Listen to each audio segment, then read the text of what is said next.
1 जानेवारी 1848 रोजी पुण्याच्या भिडेवाड्यात सुरू झालेल्या मुलींच्या शाळेत सावित्रीबाई शिक्षिका आणि मुख्याध्यापिका म्हणून रुजू झाल्या.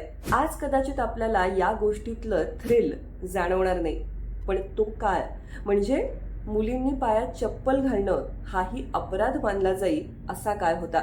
त्या काळात सावित्रीबाईंनी या शाळेसाठी किती अपमान सहन केलाय, किती हाल अपेष्टा काढल्यात याची आज आपण कल्पनाही करू शकत नाही. शाळेत शिकवायला जाताना त्या रोज सोबत एक अधिकची साडी घेऊन जात असत. का? कारण त्यांनी नेसलेल्या साडीवर लोक इतका चिखल उडवत, शेणगोळे फेकत की त्यांची ती साडी अगदी खराब होऊन जाईल.